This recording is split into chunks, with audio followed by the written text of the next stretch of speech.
All right, fellas, let's go ahead and dive into session 28 of Trouble in Theondir.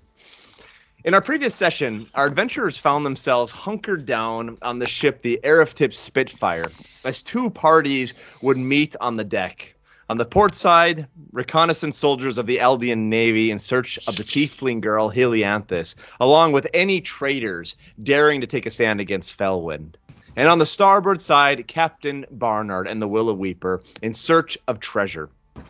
After sweeping the ship and finding nothing, the Aldaen Navy would disembark and allow the crew of the Willow Weeper to begin to unload the Helianthus Spitfire and all of its supplies. Meanwhile, Bholen would make his way onto the Willow Weeper, where he would creep below deck and set the creaky wood of the pirate vessel ablaze.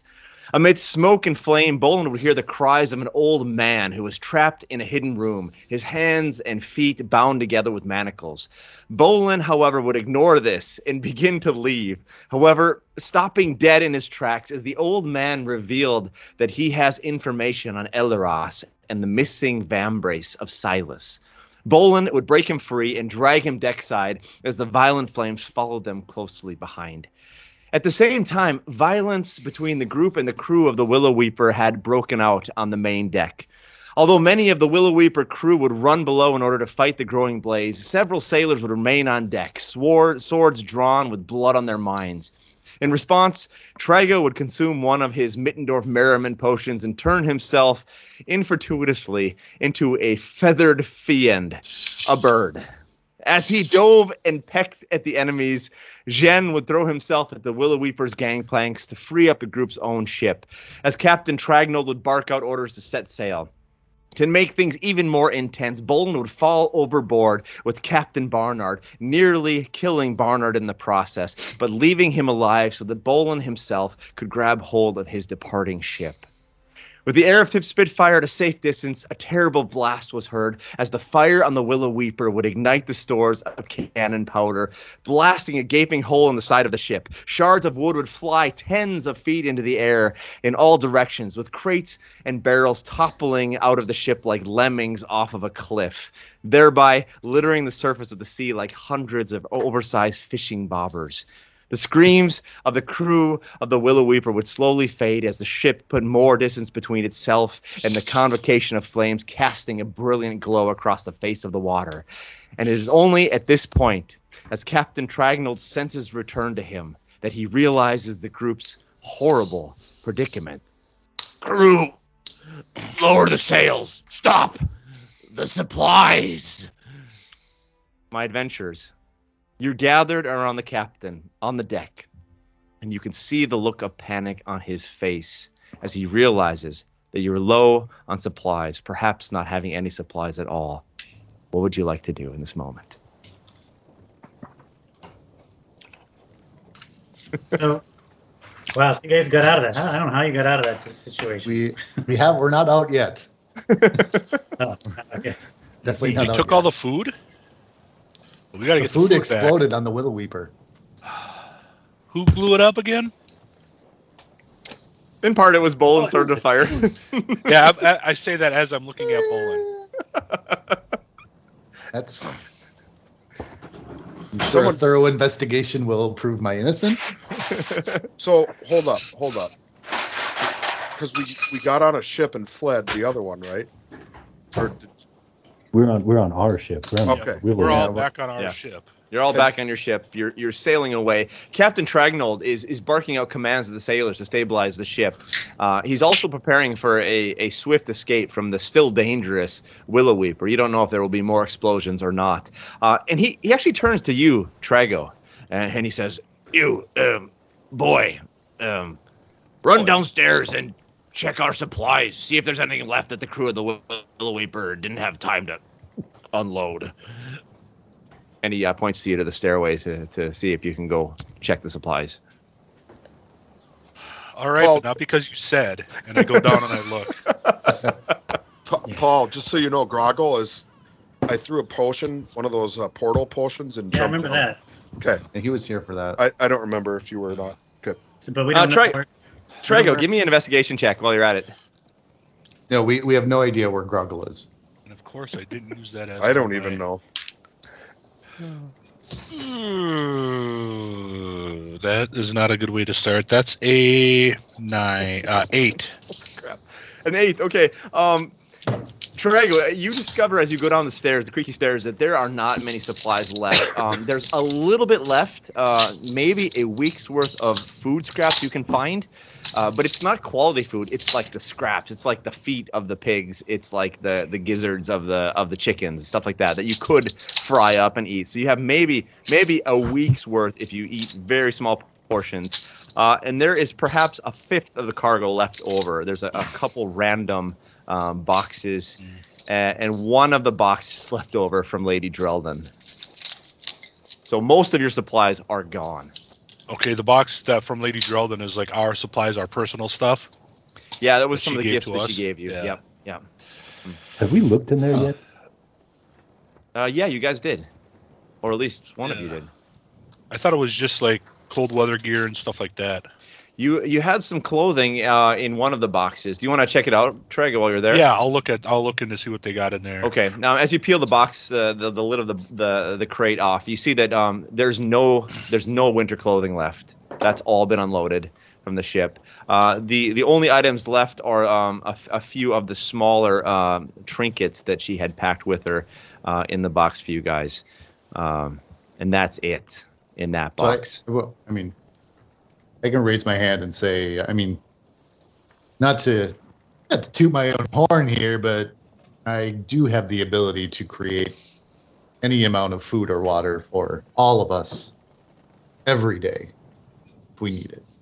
Holy crap! You can make food what? too. I thought it was Make just food? create water. I have a 3rd level spell to create food and water, which creates 45 pounds of food every 24 hours and water. What? Shit. Wow. Okay, I just so read that right now. Not knowing that, I walk up to the captain and I'll pull him aside and kind of relay like, Okay. just about the food and stuff. This is gonna be bad. We have to get some of our supplies back. He's commanded for the crew to lower the sails. So the sails are down at this point, and the ship has stopped moving. Really, it's just kind of stopped where it is in place. And he's looking perplexed, figuring out how exactly you guys can get your supplies. You can see his mind sort of rolling here. Sallyward is next to him, his first mate, and saying, he looks at him and says, "Captain, we've really only got a few options. Either we go back to Truham. I wouldn't suggest it, though, because if we get picked up again by the Navy, we are in trouble this time. Or we pick up our supplies, we try to pick up some crates, we send out a skiff, try to pick up some crates, or we head north, we eat sparingly, we take exhaustion on our way, and hope we make it." Is there any seagulls or anything following us? Give me a perception check.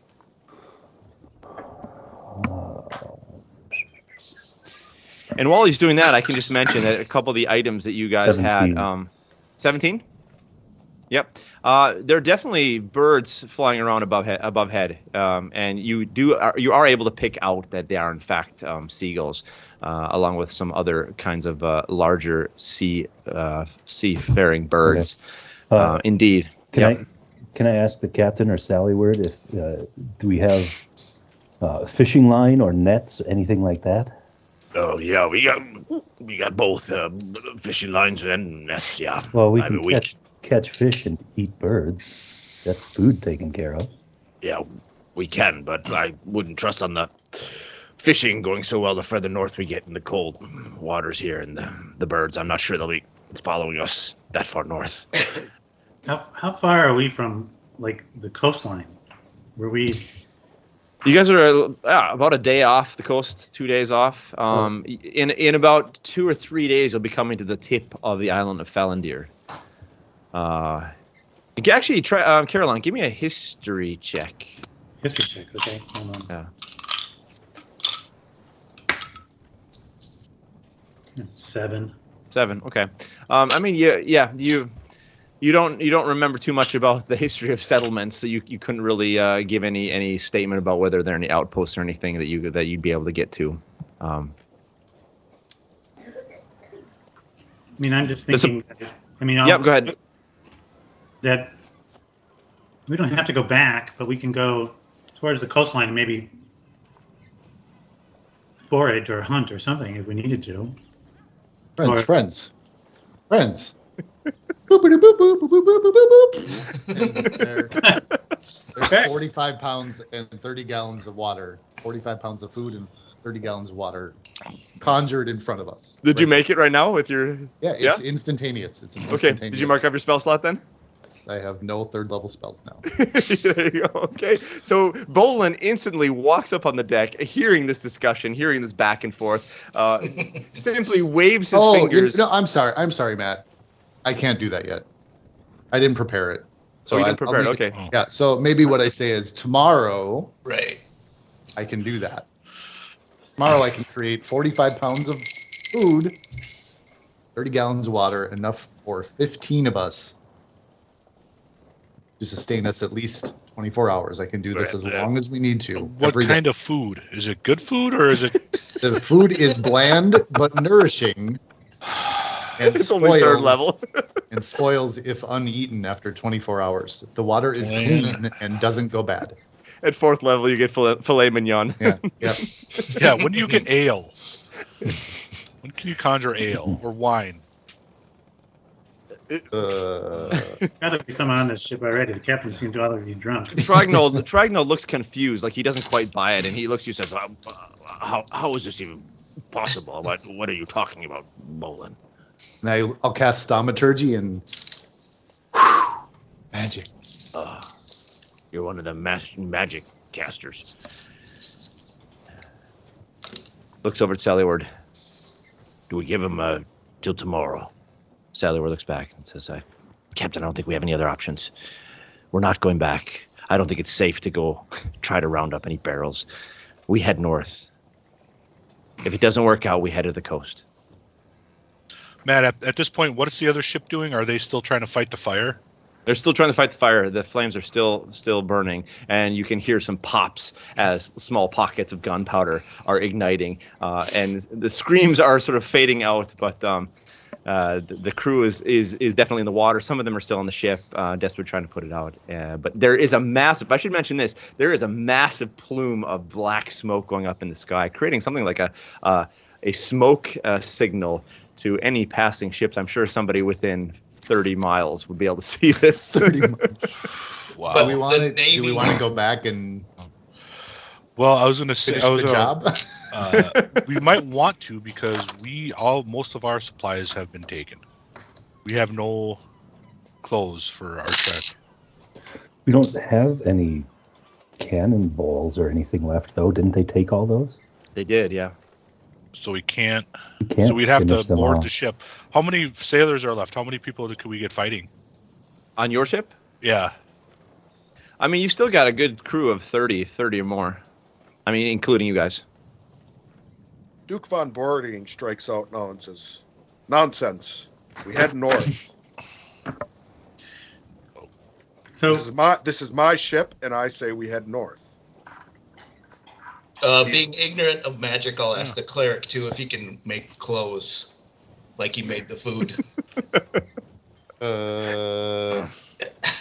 Hopefully. well, and Let let me me ask study. also the cleric and the magician if there's any way we can conjure up a breeze or something to get us going there faster.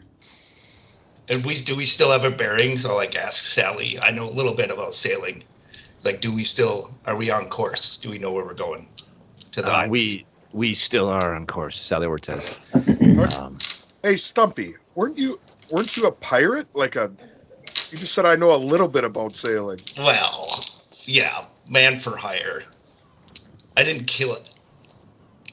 I don't think I've killed anyone. Did you rip You the know how to spine sail, out of that orc like a week ago? Oh yeah. What are our odds of getting supplies when we land? Great. I will furnish us with all the things we need. New weapons, new armor, a place to stay long term. We head Alright. north. Is he lying? Who is this guy? Give me a I am insight the check. Duke- Sorry. I am the Duke von Borgerding. Von Borgerding. I'm a cultured art collector, an alchemist. And on that note, actually, Trego, I should mention that you did notice there were also a couple crates left of the art supplies that you were meant to bring with you on this trip, journey as your entry to Noradeth, the city of Noradeth. You did notice that. Okay. I'm just going to straight call out the Duke as bullshitting, because the fake Duke ring I have is Duke Borgerding, and there is no Duke Borgerding. It's Borger Dang, fool. Wait, hold on. How many dukes do we have here? And I raised my hand. I'm not a Duke. I have the signet ring of a Duke. Yeah. I turn to the captain and tell them I will make it worth your while. I'm telling the captain he's lying. How far away from me is Dan? Now you guys are in a circle around the captain. So I take my quarterstaff out and I just boop him on the head. Do you know who you're talking to? Some crazy old dude who was locked in a fucking closet. And there's a reason I was locked in the closet. Because I have resources beyond you wouldn't anything shut you up. can imagine. How'd you get a quarterstaff? Yeah, did we even take the manacles off him? Yeah. Yes. Hey, Paul, pipe down over there. He has been unmanacled, yes. Okay. Yeah. For sure, by this point, he has definitely been unmanacled. And I follow that up with, or perhaps you don't want to hear more about the Vambrace of Silas. And then I walk away and go, like, to my chambers or whatever. Is he considered hostile to me? I would attack say you. not at this point. I would say your enemy's enemy is your friend at this point. Just because Timmy tried to assassinate someone. He's a little sassy, a grumpy, sassy old man, but I wouldn't say hostile. Can I cast friends on him? It's a cantrip. Yeah. Okay, so I have advantage on all charisma checks. So I want to convince him, like, we're not buying it, old man. Who are you and what are you doing here? You casting it? My spell save is 11. I'm casting friends, so I have advantage on all charisma checks. So I just have advantage on all charisma checks against you. Yeah, but don't you have to roll still? Or do I have to roll? No, it just takes effect, right? Yeah, it just takes effect. Okay, so my response is, I'm not kidding. We get north. I will give you all I say this in a much more polite, not polite, but a much more uppity air to it. Cultured. all cultured, right. All your needs will be taken care of. Insight All check. of them? Yeah, do we Yeah, go believe ahead, him? give him an insight check.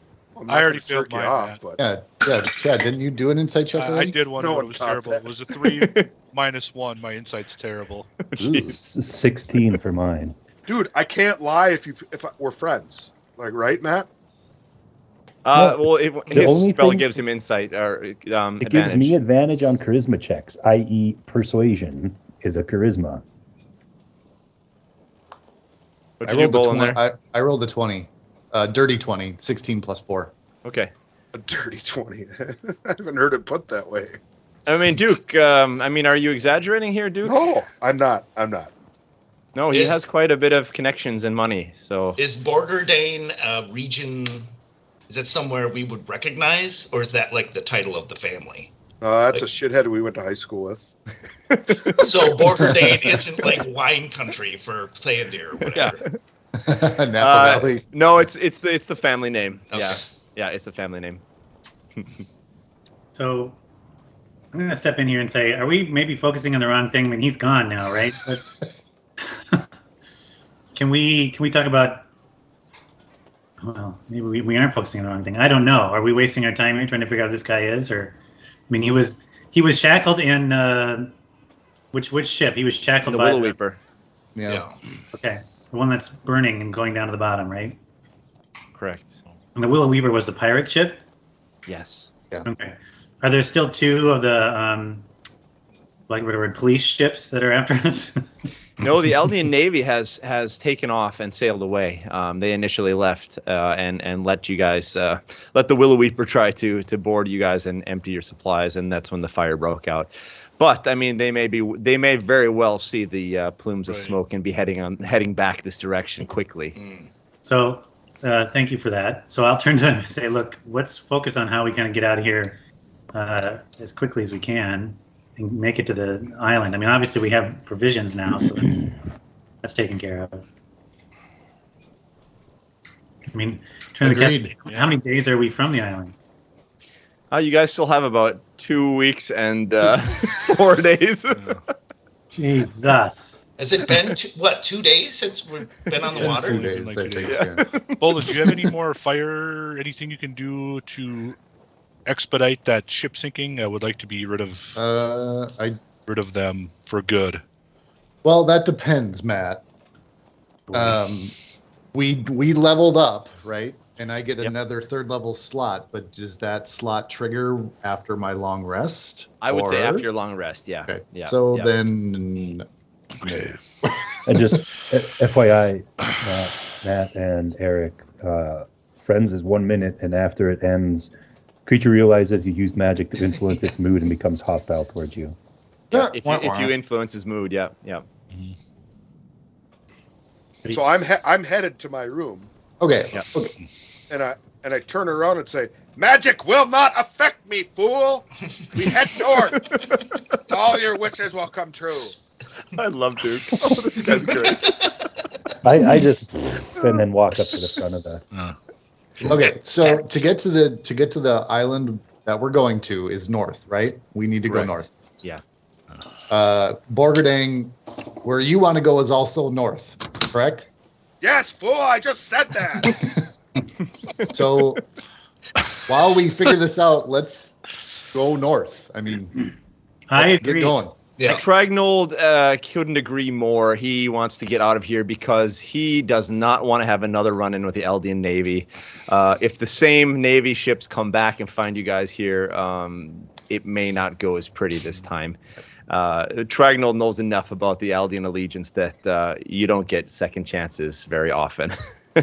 So he agrees and shouts out some orders for the crew to raise the sails up, and you catch a nice breeze and start to head out. Yeah, go ahead, Duke. Okay, so I turn around from walking back, down deck or whatever. I go up to Timmy here, and I kind of grab his shirt. And I go, "I didn't get where I am by wasting time, fool." and then I turn around and start back to the chambers. Okay. Duke needs a rest. To me? You did that to me? Yeah. Okay. And I'm just gonna think to myself, I like this guy. Hey, turn around and all right. So we'll say try to kill me with this morning star. I mean, we'll say I can't really kill anything. Yeah. I would say for the sake of the story, the narrative, we will say that you guys are sailing north, and we can jump ahead in time here a little bit. And we don't need to do random encounters on the sea. But the question is, you guys have about pretty fast with no cannon. Yeah, exactly. Yeah. You have about 2 weeks of sailing together. You have chances to rest up. Magic casters, you have chances to work on your spells. To wizards, to copy down new spells, to work things out, to train, to read, to think, and to be in conversation and dialogue with one another. Is there anything that any of you would like to do during this time? Was the Duke talking about going to the northern tip of Theondir or to further north? Further north, I believe. Oh, okay. Or Duke, was that correct? North, wherever the story takes us, Matt. You tell me. Then definitely to the island. Okay, the island. Okay. But is there anything that anybody would like to do? Anything special in these couple weeks of travel that you have? It's kind of nice downtime. It's a bit of a mini vacation for you guys who've had such an intense month last month. No, so I would like on one of the nights I would like to call the group together for a meal, whatever that entails, sitting on crates or whatever. Yeah, Bholen, can you describe how Enjoy some of how that your meal bland but works. Can nourishing you food? can you walk us through just how your meal works when you cast a spell? No, I'm calling everyone, like if there's a table or we're all sitting on crates, kind of like I'm calling a meeting. The Duke is calling a meeting. Oh, the Duke is calling the meeting. Damn it, Paul. So the spell isn't super specific. It just says it's bland food. So I'm assuming it's breads and breads and cheeses and like say oatmeal. Slop and gruel. If anybody has any salt, that'd be great. Any hot sauce? Yeah. Get some Frank's Red Hot in there. So I want to be this. I want to be this meeting to be like at the start of our 2 weeks. So like the first night where we get Tim's slop. That's okay. So does that? So Bholen casts a spell, and you have very simple. Yep, well, it has to be the next day, right? So did we get a rest? Are we back up to? Yep. Yeah. Everyone got a full rest. Bholen casts this spell and has a simple spread of breads and things like that. And the Duke wants to sit down and have a chat with you guys. Go ahead, Duke. Well, can I have to interrupt. We automatically get all of hit points back on a long rest? Okay. Yeah, correct. Sorry. It's more like a reset, I think, right, Matt? Like, okay, Yep. Whatever. You're okay. So, first thing I do is I assume there's a pot of slop, right? With a ladle. Yeah. And I ladle it out and I go, "What is this?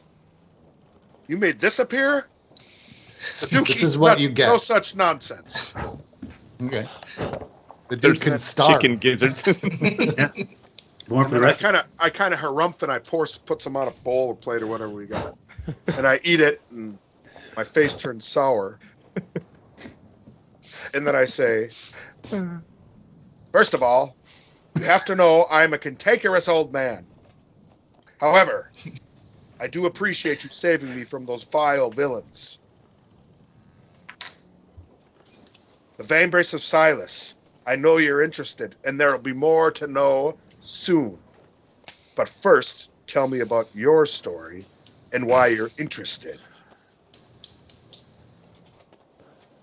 Speak up, How someone. did you ever hear about the Vambrace of Silas? All in due time. I'm asking the questions here. This is my boat. Is he wearing is his clothing? It's not. But. Is there like a family crest or anything that you can see? Yeah, I mean he does have some stitching in his sort of golden neck piece that has the Borgerdang family. Oh, I see you, wizard, looking at my family crest. Such scuzzy person as you would not understand the world of art collecting and riches. Well, I know your story. I know. I'm telling my story. Give me an intelligence check there, Niv. When you see his family crest.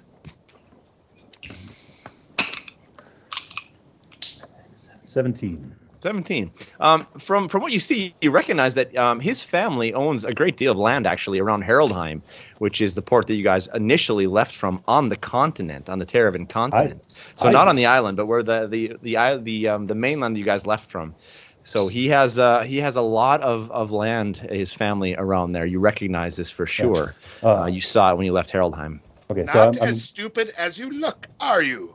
I'm going to make note and say that his name is familiar as a variation on a Duke of Borgerding. I know. Are they family? Are they related? Who is this Duke Borgerding you know? And where did you meet him? Imposter! Are you going to make me make shit up on the fly? Exactly. Oh, poor Duke. I'm going to pull out my signet ring that I have and say that I was, prior to my current situation, I was a constable for the Duke of Borgerding, and I Did you say Borger Ding or Borger Day? Duke of Borger Ding with an I. That's why I'm wondering if it's maybe a distant relation to you. They're distant relations, and we do not talk about the Borger Dings. Okay. I just got an episode title: Dings and Dangs. That right there again sets off my alarms because I know mine is not a real Duke. But I'm not saying that to these guys. Just go with the goddamn story, man. I am. I'm not lying. But something is tipping me off though, because he just said they're distantly related, but mine is not real. It says the man who played Bravo. At this point, Dan and I are making up the lore as we go. Yeah, that's risky. The whole point. So when he says they're distantly related, I'm just going to quiet down and think to myself then. And did I say they were distantly related? Or? Yeah, you just did. Yeah, you said they're distantly related, and you never talk. Matt's scribbling and erasing out of his book. And I say, now please tell me your story, travelers. Okay, so I guess I'm sorry. I'm not gonna quiet down. I'm gonna continue explaining that the ring I got from the Duke when he raised. I don't have my notes here. This is what I sent to you at the very beginning, though, Matt. Yeah. So you should have it somewhere. Yeah, but I stopped the thief from stealing from the Duke's dairy, and so he made me a minor lord, and that's where I got my signet ring. I know nothing of that. I haven't seen the Borgerdings in years.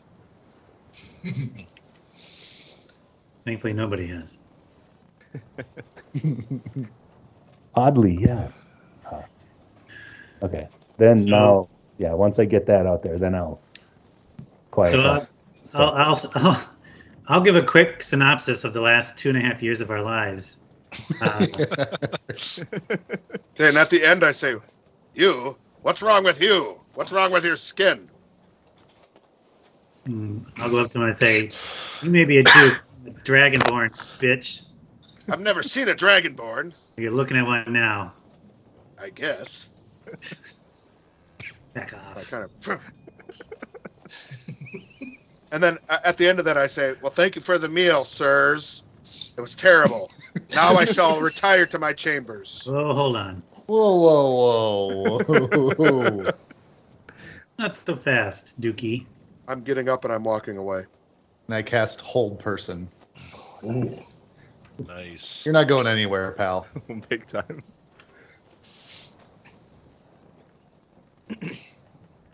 Maybe, Jen, would you like to pick up the Duke and set him into the chair? I think we have some questions for him.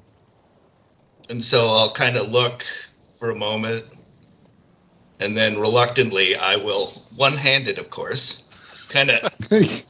Of course, I picked the one-handed around the torso and kind of awkwardly. I'm not that tall either, so I'll shuffle back and sort of... I'm not trying to hurt him or anything, but I'll do as Bholen says. What is this? No one touches the Duke. Magic, ill-fated, bland, food-conjuring man. Food-conjuring man. I'll just say apologies, Duke, and I'll back with a hook and hand. I'll back off. Ah, you look like someone you loved named you Stumpy one day. So the Duke is wriggling and trying to move, but he can't, and so he's just this cantankerous old man who's just throwing out these insults to all of you. You have his attention as all of you guys circle around him. Do you want to ask him some questions? My first question would be, why did the orcs take you? What makes you so important? My friend, or acquaintance, they are in search of the same thing you are, the Vambrace of Silas. Why are you such the expert? I believe I pointed out I am an art collector. Trinkets, antiquities, antiques of all nature. Of course, I know about the Vambrace of Silas. And who are your friends? What friends? Do I look like I have friends? You mentioned friends. Yes, most of them are bought and paid for. Which I assume you will be once we reach the island. You are not my friends, but I offer money for safe passage. Well, yeah, that's what I did. Bholen, just for the heck of it, give me an intelligence check. Sure. Just a straight up intelligence check. And actually, Niv, give me one as well. Now, please release me from That my is bonds. a 22. 22. 19. 19, okay. Please release me from my bonds. I mean, it only lasts a minute. So after a minute, it goes. Go back. Thanks for that, Meta. I mean, Bholen, both you and Niv have picked up some things in your time on Theondir. And in talking with Ildrox back before you guys had to book it out of there when the undead dragon lich came down on top of you. And you remember that Ildrox had mentioned something about art sellers having relationships to Elderos, the guy who absconded with the Vambrace, that he is himself quite interested in art and art collecting. So there's some sort of strange connection here. And the more that the Duke begins to talk about art, the more you sort of begin to sort of recall these conversations about art. There's some sort of thread going through this whole story about art and art collection. Nah, that's what you get with a 21. Okay. Now, may I retire to my chambers? I'm tired. I'm 80-some years old. So do we? I guess one last question. Do we need to diverge from our current course to? Are we going to Nordeth? Yeah. The port? All will be more made clear in Nordeth. The next leg of your journey begins there. Will you be accompanying us? I do not know. My time here is almost past. Depends on what the GM says. That's really true, guys. I'm like, Depends how much of the old man we can take. He might have an accident off a cliff. now, please, may I retire to my chambers? I'll cast Thaumaturgy and open the door to the below decks. The light shine within you, my young man. And then I just, as I walk away, I just mumble, "Show off." As he's walking away, I cast Mage Hand and I flick him in the ass as he's walking out the door. and Duke responds, not ironically or wouldn't you like to know? I thought you were going to say, "Oh, my hemorrhoids." I'm too old for hemorrhoids. They burst years ago. All right, so Matt, Matt, hold up 1 second. I gotta take a 2-minute break. So now that I'm in my room, you guys keep going, and then you can decide what to do with old Duke von Borgerding. So the Duke makes his way out of the door and heads back to his quarters now. And you all have your separate quarters, so you're able to actually. Do the quarters have windows in them by chance? Your specific quarters don't. Only the captain's quarters do. Okay, so the Duke's does not have windows? No. Okay. As far as him believing the Duke about him collecting art, and if that's why he can I make an insight check and see if that's why if I believe him about that? Yeah, sure. Go for it.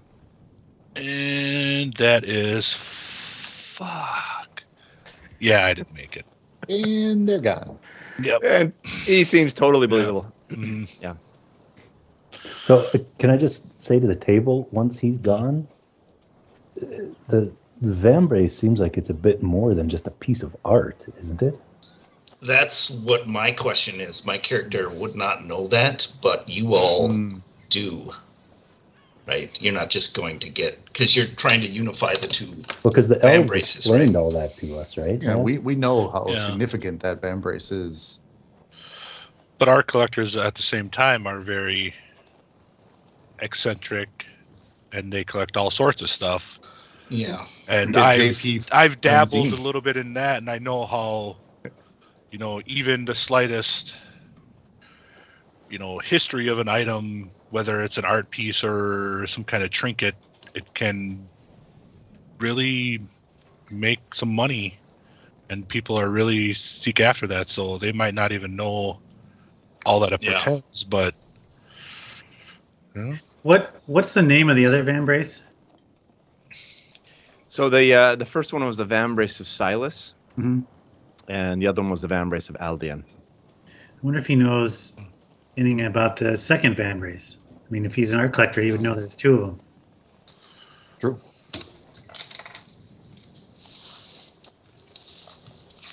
Very Because true. the yeah. vambrace of Albius is somewhere else. It's not like south of the, way south of it. Yeah, that's south, right? Yeah. Right. Yeah. Yeah.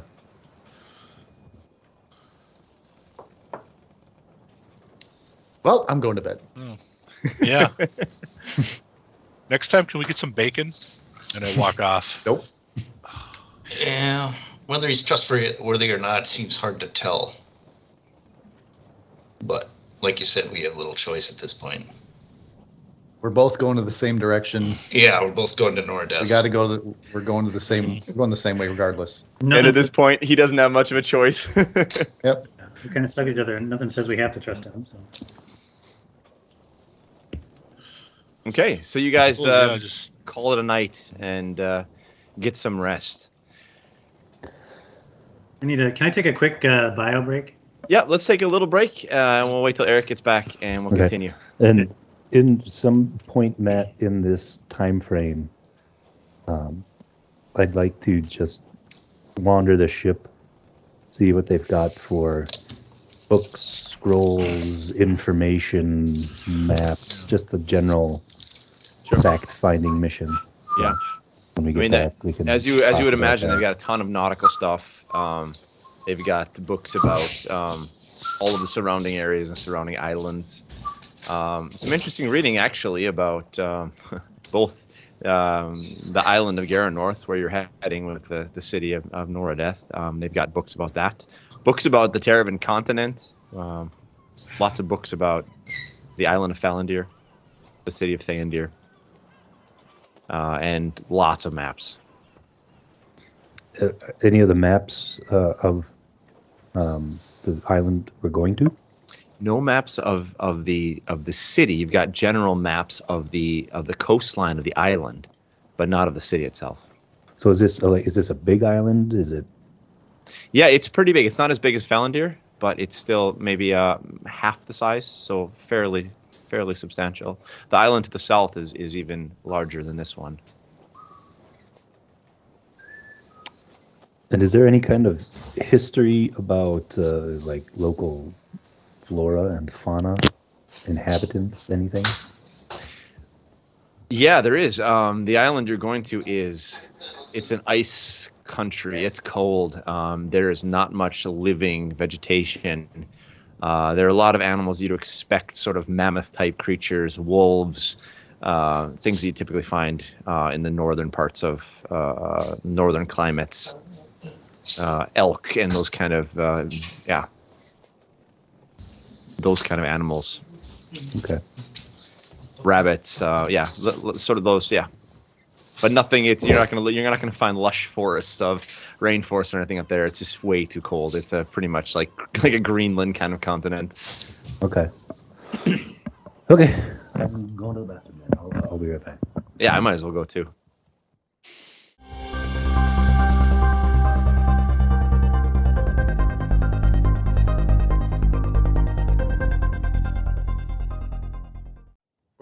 All right, guys, we can jump back into this. We were sailing north here. Is there anything else that you wanted to do or talk about before we move us ahead a couple of weeks?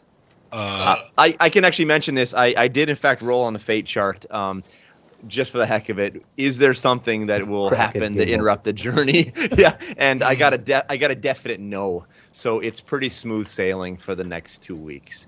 But I still rolled it anyway for the heck of it. But yeah, is there anything you'd like to talk about or do before we take us into the next piece of this? Yeah.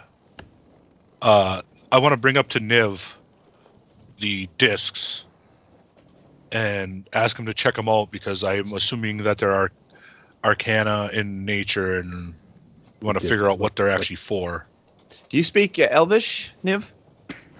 I do not. You do not. Okay. Yeah. So what? Do I know about the discs? What discs? I found some discs. Here in the boat? Yeah, in the boat that were sent with us. Those were sent in the crate from Lady Drelden, right, Matt? Yep, gifts from Lady Drelden, correct. Gifts from Lady Drelden.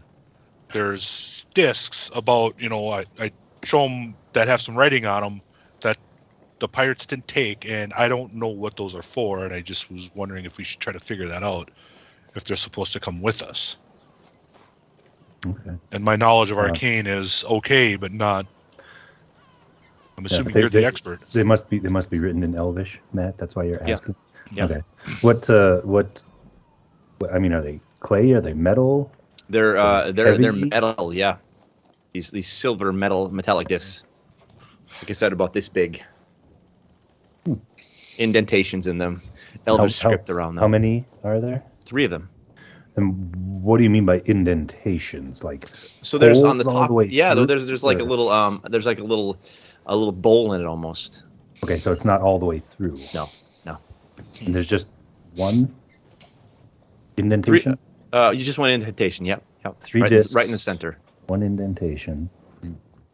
Like plates. Yeah, kind of. It's like a kind of like a big bowl that's filled in, but then there's a small little indentation in the middle. And we don't have any elves. Do I know anything about that? Humans? I'm an elf. Oh, you're an elf? he's an elf. But do I know anything? Give me an Arcana check. Indentation. Hold on, I'm taking some notes here. Indentation in the middle, Elvish script around the edges, right? Correct. Yeah. Love the dice tower. Arcana 16. 16. You and your reading, Niv, have come across things similar to this. You don't remember exactly what they're called, but for some reason the more you think about it, the more the word parenturns comes to you. And you remember they have something to do with heat and light, but that's all you can remember. And we can tell that it's Elvish script, though. Yeah, you can tell it's Elvish, but you can't read it, obviously. It's but pretty obvious. Yeah, like okay. You could tell something's Hebrew. Right. So she sent these with us. I know they can do something with heat. Maybe that's why she sent it. Keep us with maybe. us. Well, I don't know about keep us warm, but maybe we need to melt something. Oh, yeah, that's a good point. Yeah, and then I'm going to suggest Bholen in on this. Bholen read it. Take a look at it so we can actually figure it out. I'll message Bholen. I'll send out little message or whatever cantrip and message him, ask him to come down.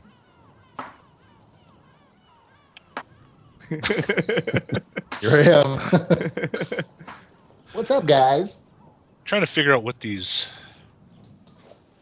discs are, and you being Elvish, because I knew you were an elf. Can you read them? Why, yes, I can. And Bholen, as you look on the outside of the perimeter of this, there's just it rhymes in Elvish, but in English it doesn't rhyme very well. It's just a single verse, and it says this: a dash of dust harbors heat and light. That's all it says. Is it dusty in here? Can I get a handful of dust? You could pick up some dust, yeah. I'm going to grab a handful of dust and drop it in the indentation. Okay. The dust settles in the indentation.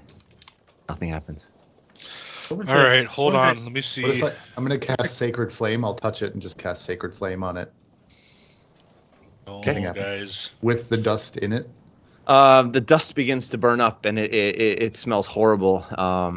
Obviously, it heats up a little bit, but strangely enough, it's still quite cool to the touch around the outside. The indentation gets heated up, quite hot.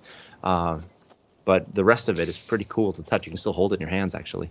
But nothing else happens other than that. What about that?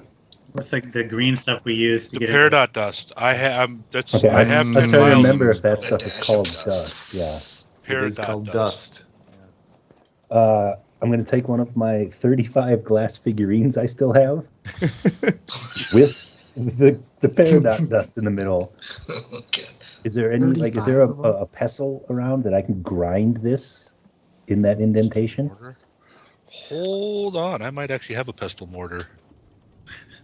Of course. That would be awesome if you did.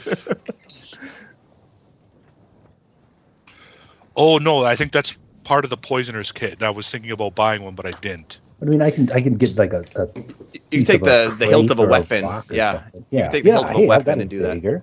I take the hilt of my dagger. Yep. And crush up one of those figurines with the peridot dust written in it. As you crush it up in this indentation, it takes a few seconds, but the indentation itself starts to glow green. And after a few seconds, this flame begins to form, a green flame that shoots directly above. You're still holding this thing in your hands. And suddenly it casts out this incredible green light glow in a 30-foot radius. And the whole room begins to heat up to a normal room temperature that we would call it a room temperature. So 70 degrees Fahrenheit. And this flame is burning and burning and burning. Well, it's a campfire. Yeah.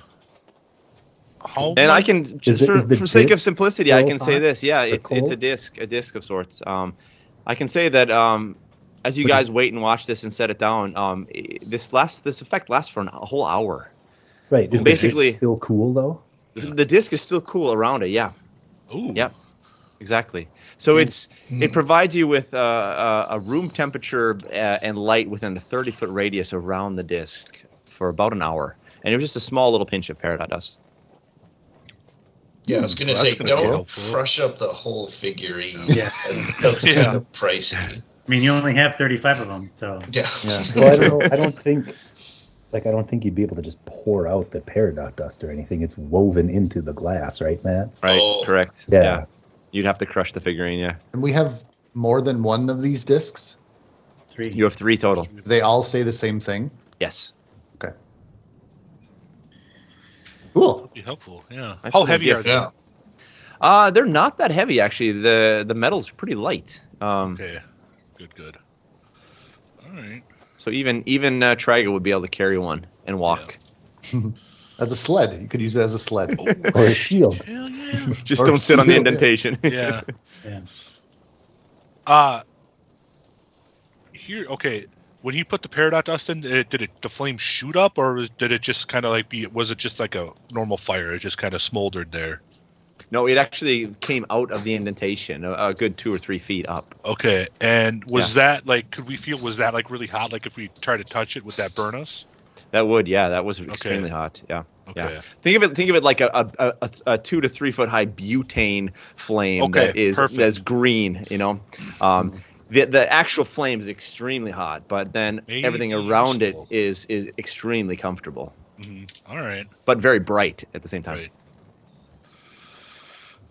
Well, I think that's all I really cared about. I just wanted to check those out. So. What about that? Wasn't there a box full of those potions? Did we do anything with those? Did they? Yeah. The potions, interestingly, have been taken off the ship. Uh-huh. Yeah. Shoot. Did Groggle keep any? I don't even remember. Groggle He did. used one to disappear. Yeah, he used one. Yeah. Groggle does have some left. That's gonna probably come to bite us in the ass, guys. We didn't take any of those. Shit, you guys would still be on the boat that we first got on 3 years ago if it weren't for me. I'd still be trying to save that chick that you threw overboard or whatever the hell you did. We threw her into one of the portals. Helianthus. Yeah, we Helianthus, saved her yep. and then we shoved her in the portal. Is there anything else you guys want to do? No? Yeah, I do, but go ahead, Mike. Yeah. I'll go just last. This is apropos of my backstory, so it's not really that important. But any chance I get, I want to talk to any sailors and see if they've been to Holston Wall and if they've had any weirdness, if strange feelings while they were there in the city. But I don't have my character sheet. So if there's any insights or anything I need to do, I can't do that. So we could probably just say that no, none of the crew on the ship have been to Holston Wall recently. So that's Actually, full circle there. The whole Spoken thing like a is- true Minnesotan. Interestingly, Jen, one person you talked to has heard about it, and he hasn't been there. Okay. But he has heard rumors of something strange abrew there. Okay. But nobody else has heard of the place. Okay. Yeah. Cool.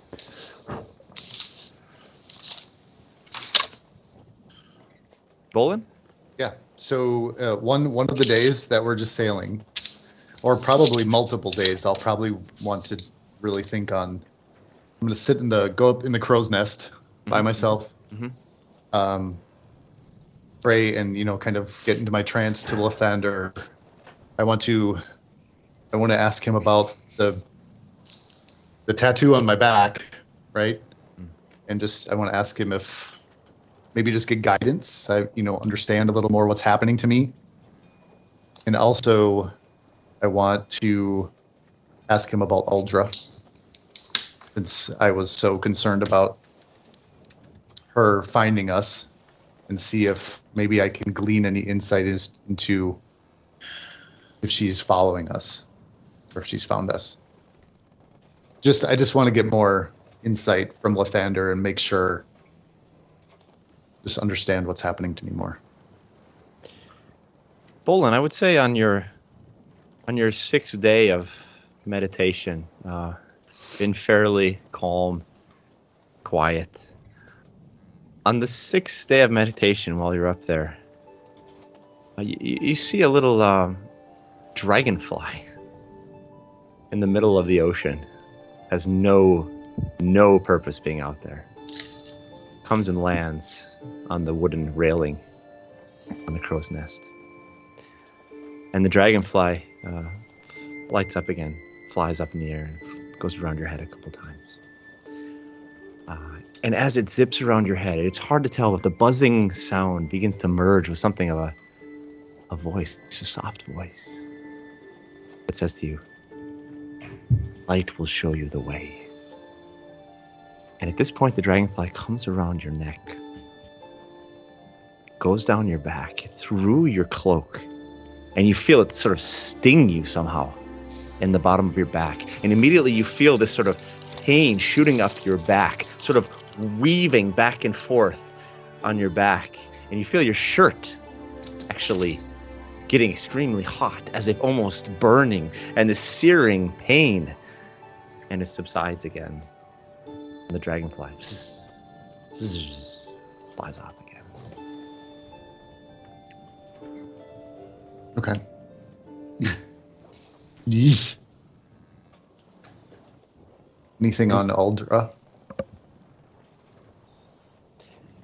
You don't get any clear response, but you do get a sense. You get a sense that Uldra is nearer now than when you began your journey. And it's almost a sense of anxiety growing in you. Okay. Is anybody on the main deck that I can show my back to? Yeah, they're pretty far down. You can yell down to them, yeah? Yeah, I would climb down. Okay, yeah. Whoever I run into first. There's a bosun down there working on the ropes. Sorry, of our crew. Of this crew. Yeah, I mean, there's a couple of them up there. Definitely. Like who? Niv, are you up there? Who's up there, guys? As a good sailor, I would like to scrub the Fermi fish room. There you Because I'm a good and loyal sailor, and I'm just compelled to do ship work. So I'm scrubbing Fermi fish. Then, Trying not to vomit. Trying to, yeah. We'll say Niv and Caroline are maybe up there. Yeah, sure. That's fine. I would show them my back, and I mean, I think Niv saw it initially and mapped it out that it was a map. Would he or would Caroline know if what has changed? Because I can't see it. And Caroline had a pretty good view of it as well. Yeah. I would know. Actually, a really good view of it. I remember Caroline was desperately trying to take notes on it. Caroline, you look at his back and you notice. Give me actually give me an intelligence check, Caroline. Okay. That's a 20. 20. Okay, you recognize a very similar pattern to what you've seen before, and you also notice at the same time that that his shirt, the material of his shirt, has been actually singed in a few spots, following this line on his back. But as he shows you, the line is beginning to fade, leaving just the circular birthmark or the mark on his back. So the light is actually it's very quickly fading. But interestingly enough, it did leave a few singe marks on his shirt. So something got extremely hot that it could actually burn marks into cloth Does or the line, fabrics. The line, does it represent anything to me? Does it look like a path? Does it look like a... It looks like a strange lightning kind of line moving through a bunch of strange markings in a circular pattern. Okay. That's all you got, yeah. Okay, well, I'll tell Bholen that. I mean, it was a map before. It led us out of. So, wasn't it a pathway out of some like storm or something? Is it a map of Nora death? Did we figure that out? Well, that's what I was going to Is ask. With looking at the map books and things on the ship over the last few days, does his pattern, birthmark, tattoo, whatever you want to call it, does it look like the island, or is it just a circle sunflower look thing? So I'll give you this. I'll give you this, Niv, because you gave me a good roll before, and you've been studying up. You, like I said, the pictures of the shorelines of Garanord, where you're going, the island, it doesn't seem to match that. But you don't have any specific maps of the city. But the city itself of Noradeth is, in fact, in a circular form. So you have your suspicions that there could be a correlation there. Would Borgerdang know? He seemed to know things about Noradeth and seemed to understand the city. Do we trust Borgerdang enough to show him the true nature of our... Is the city Garanord or the island? The island is Garanord. The city is Noradeth. Yeah. Fuck it. I'm gonna go. I'll find what's his name, Borgerdang. Show him my tattoo. Does this look familiar to you? As an archivist and antiquities dealer. Archivist, nice. Borgerdang, give me an insight roll, or an intelligence roll. Intelligence roll.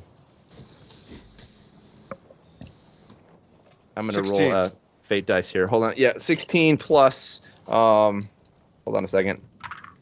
Yeah. So Borgerdang, your first immediate thought is, it looks exactly like the footprint of Noradeth. I tell the boys that. So this is familiar to you. Does the Yes, path? sir. Where did you get this? Where did you get this? Does the path that's lighting up mean anything to you? At this point, the path is faded. Path is gone. Shit. Yeah, it's gone. well, I probably can remember. I can maybe say it went like this.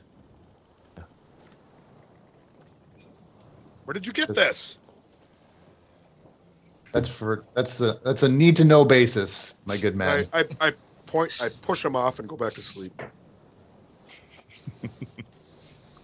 Oh.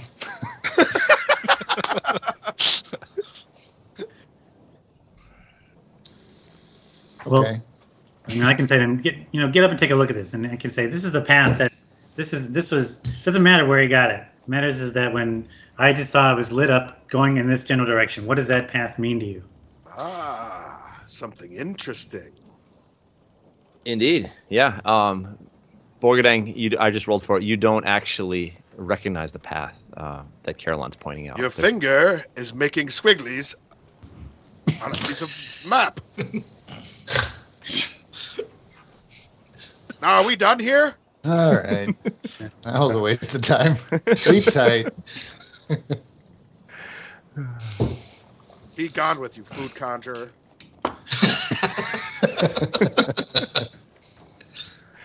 Okay. I mean, it's got to you be. guys It's got to be a path, right? I mean, Yeah. Well, it could be just like whatever your god like saying, "Hey, this is important. Like, stick to the map or whatever." yeah. Like reminding you about it. The only other thing I want to do is just to pass the time. Trago's going to sit down and actually read the Ways of Sincari book that he has. That's the only book I have. Yeah, sure. And I don't know if I glean anything else out of that or from what I already have. It's a fascinating history, and I would say actually relevant to this story. One thing that comes back to you over and over again is the significance of the orb of Sincaris for the Sincari, and how important it is for the Sincari to protect that, because once again, this prophecy of the meeting of three, light made free, seems to revolve around the orb of Sincaris in some sense. That there's a unification of the orb with, in this sense, the belief of the Vambraces. That some sense there will be a liberation of light, and that the Sincari has the role to both protect that and to see it come to fruition. Okay. Oh, so they do want the prophecy to be fulfilled. By them, perhaps. So, can I make an observation? Only this group would get the go-ahead to skip ahead 2 weeks. Yeah. And they spend the whole session on the Well, boat. I'm done. I'm out. Yeah, I'm done too. Done. Yep, me too. It's pretty smooth sailing, guys, for the 2 weeks and 3 days that you have left on this journey.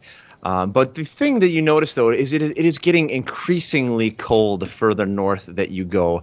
And a lot of you don't have sufficient clothing to really stay warm. You've had to use a lot of your blankets, your bedding. You've had to wear that around you as temporary cloaks. But you notice that even those... in the box. Yeah, we got. the clothes are gone. The clothes are Yeah, gone. the They clothes are took the gone. clothes even? They took the Yeah. clothes, yeah. The clothing is A gone. bunch of assholes. So it is getting colder and colder for you guys, and as you go. And I don't know how if you're using these discs Oh, God, that's occasionally right. to try and keep you warm. Well, I have an extra set of clothes. Does that help at all? It helps a bit, but we're talking some really nasty temperatures here. I mean, you're dropping in the minus 10s, 15s, I've got a 20s at this robe point. too. Yeah. I'm toasty. Yeah. Oh, yeah. I totally forgot that we're going up into the frigid north, aren't we? Basically Iceland. Yeah. Okay. And the further north you get, you also notice that you see more and more ice flows and chunks of ice. Fortunately, you've been able to find channels through. It's a fairly well traveled channel. People are out breaking up ice with icebreakers and things like that. But as you're all hunkered down in your rooms trying to stay warm, suddenly you hear a ringing of a bell and the movement of crew above, and Captain Tragnold is screaming out, "Land ahoy!" And you run to the top of the deck, freezing cold wind blowing across the deck, with your blankets around you, your robes wrapped up. And off in the distance, you see now in a majestic sight of huge dark cliffs, black cliffs that are rising up out of the sea. It's almost like the antithesis to the white cliffs of Dover. These are black cliffs, but just as sheer, just as tall, covered with layers of ice and snow from the mists of the waves that have been floating up and freezing on the side of these cliffs. And in the very center of these cliffs, you see this narrow opening between the cliffs where there's this little narrow shard of light coming out of it. And Captain Tragnold sends the ship directly towards this narrow slit. And as you come closer, you see that there are recesses carved out of the stone leading through this channel, going right through the cliffs into a more bright area in the center. And on the recesses of the cliffs, there's these metal tracks that have been laid down out of the rocks that have been carved out. And as you come closer, you see now that there are crew members standing on the side, calling out to the crew in the front, and they are tossing ropes to the front of the crew, who are then fastening the ropes onto the front of your ship. And what is happening now is that the crew members are beginning to lead your ship on tracks now. The sails have been dropped, and you're being slowly led through this narrow channel into this lit area. Men on carts begin to pull levers up and down, moving the carts as they lurch forward, drawing your ship through the narrow cliffs.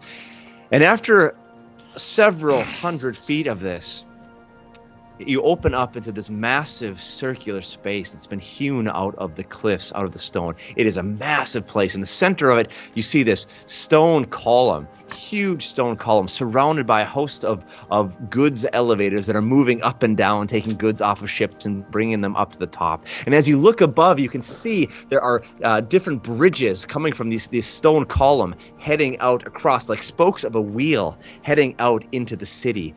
So this is like the very central part of the harbor. And there are huge wooden wharfs wrapping around the center column that has been carved out of the stone, where there are looks like hundreds of ships that are docked, like once again, like spokes sticking out from the center of a wheel.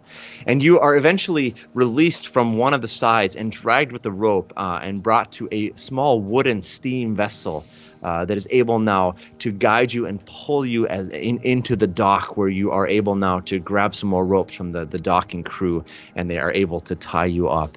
There is a massive amount of activity here. Ships being unloaded, loaded. I want you all to give me a perception check.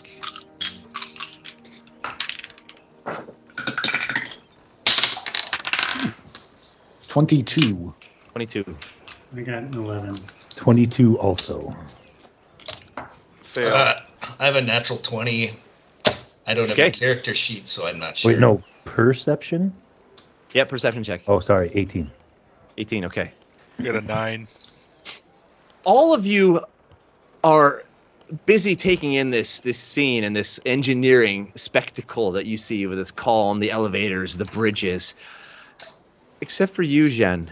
You being a sailor, you are used to immediately checking around when you come into wharfs and docks to see what other kind of vessels are parked close by, what other vessels are coming and going. You are used to this with your experience with piracy, of being very careful when you pull into a wharf area to look around.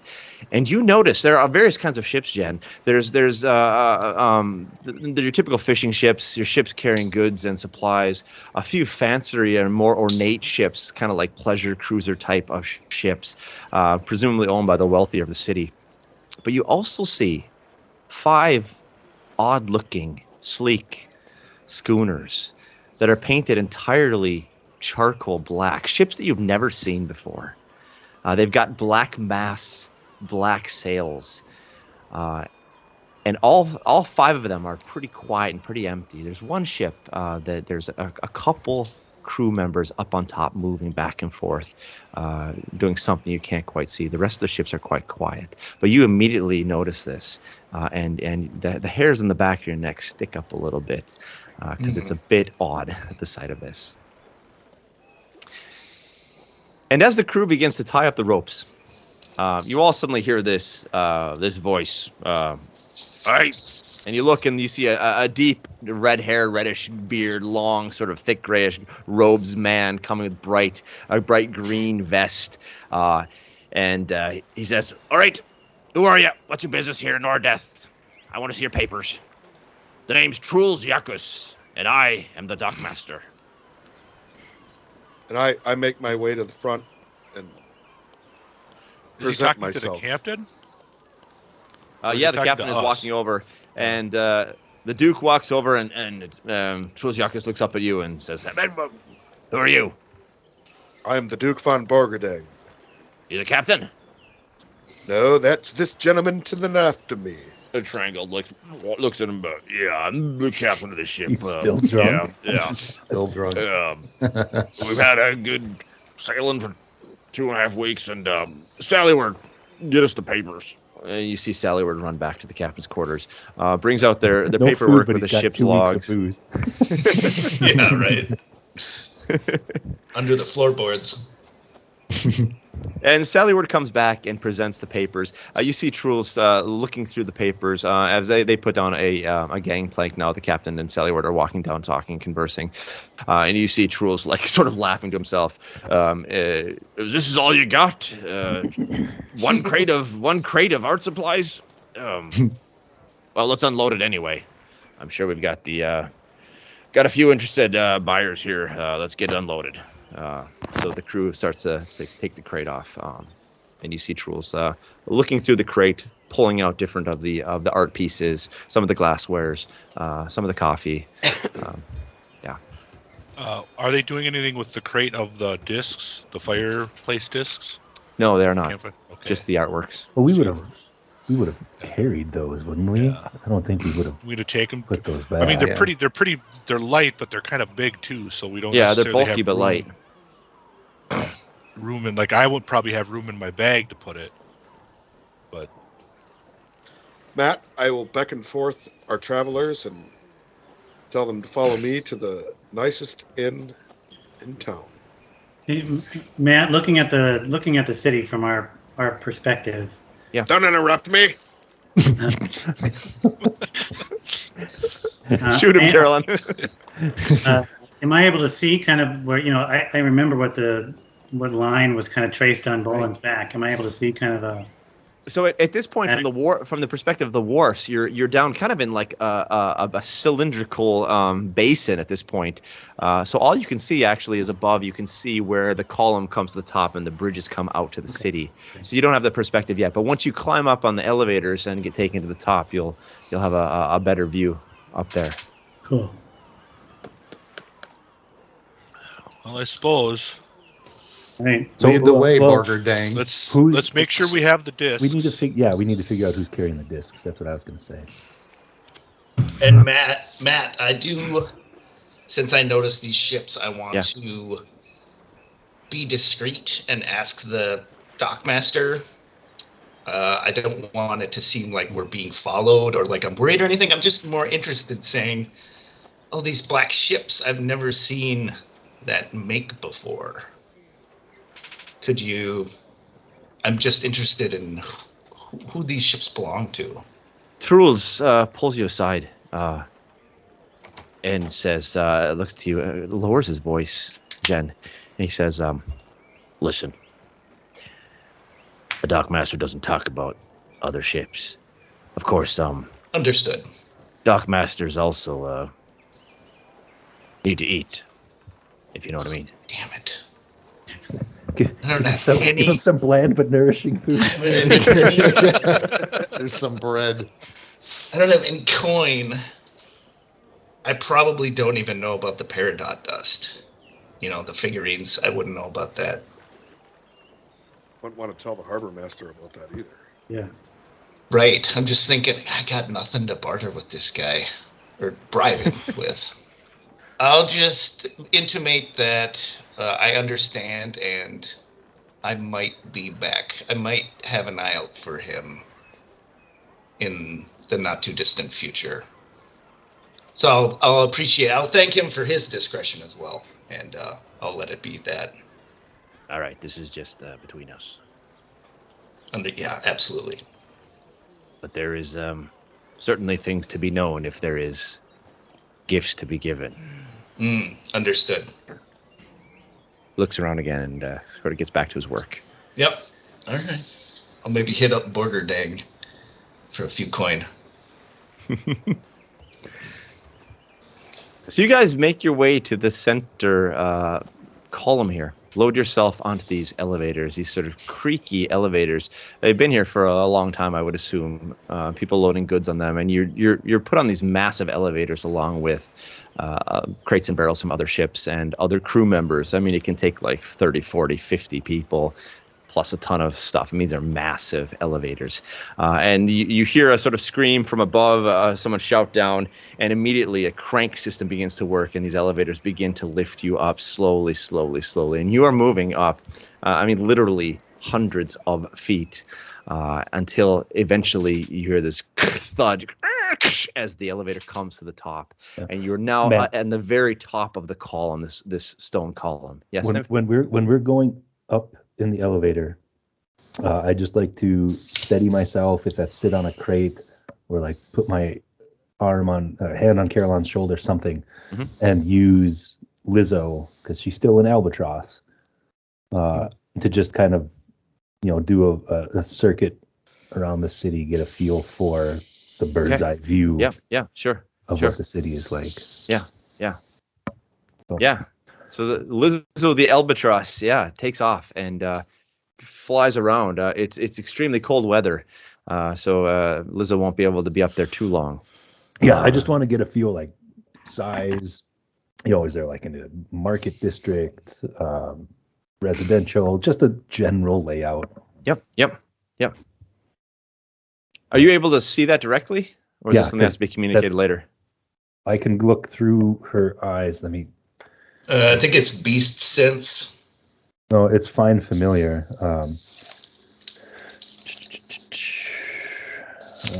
See page 240.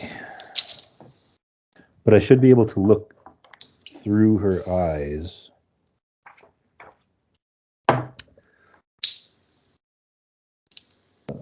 Within 100 feet of me, I can communicate with it telepathically. As an action, I can see through the familiar's eyes and hear what it hears until the start of my next turn, gaining the benefits of any special senses the familiar has. During that time, I am deaf and blind with regard to your own senses, which is why I need to You're just sitting on the crate, just chilling on the crate or something, I would say from 100 feet up, if you're going to keep the communication from 100 feet up, you get a decent enough sense of that immediately the city sort of moves out once again like concentric circles from this central harbor area. And you see a lot of different squares, and there's a lot of buildings sort of wrapping around this area with different squares. And strangely enough, you see a lot of what looks to be like ice sculptures almost all over the place. There's a ton of snow and a ton of ice in this place. It is a very sort of frozen wasteland of sorts. But there still seems to be people walking around through the squares and going in and out of shops and things like that. And is the city layout like a wheel spoke, like this tower is? Like it just kind of continues straight lines, or is it all curvy, windy? It's mostly curvy, windy. Once you get off the bridges and you have that first inner circle with all the buildings around the first circle, where it's a lot of different, like looks like stores and things like that. Then it gets all messy, like old Paris kind of. There's no rhyme or reason to it. It's not like a Manhattan. This is like a old European city. There's no buildings right down on the water, right? Everything's way up on the cliff. Yep, everything's up on top, right? Yeah. Okay. Yeah. And Jen, I will say this: as right as you begin to reach the top, and Bholen with a 22, you notice this as well. But Jen, you notice it first. As you guys are approaching the top, you see a sixth ship. Bholen, this is the first one you see. You didn't see the other 5. You see a 6th black ship now gliding into the harbor, being pulled by these ropes and this pulley system, these carts, gliding into the harbor, and also coming in and trying to find a spot in one of the wharfs. There's a thud as you come up, and now the bridges head out like spokes of a wheel from this central area, taking you into the city. What would you guys like to do? We follow, or we're following. I'm saying, right? Yeah, we are going to the nicest inn available, which is called the Crystalline Cavern. Right, exactly. So you guys are led by the Duke across one of these bridges, and the wind is blowing horribly. And on your way to the Crystalline Cavern, there's a few different shops that you're walking by, some different food shops. There's one of them is actually an art shop. You see selling what looks to be art. There's a second art shop. You're getting the idea that this is a city that is interested in art, selling art, buying art. You walk by what looks to be a map store with the name Cartography by Cubius. You walk by a clothing store as well. That has clothing and different things for sale, and eventually you see past that yet another art store with the name the Convex Convergence, and right behind that, as you sort of walking around this circle, you see the sign for the Crystalline Cavern. No glassware shops. JP Franzine. He's got international. Yeah. As we're So walking, I'm going to approach Jen and ask him what he heard from the dockmaster. Well, there are a few suspicious ships in the harbor, but understandably the dockmaster wants a bit of coin to grease his palm, and I would like to personally figure out who. I've never seen these ships. I don't know why they're here, but it makes me suspicious. You didn't bribe him? I've got nothing. I assume none of us have much for gold. Yeah, that was a question I was going to ask you too. Did we get? Because I lose track how many times we've lost all of our gold. Because I still have that. I have a little bit of gold left. I got a little gold left. But I don't like. How much do you have, Bholen, written down? I have 32 gold. Okay, that's about what I got. Would we have been robbed by the?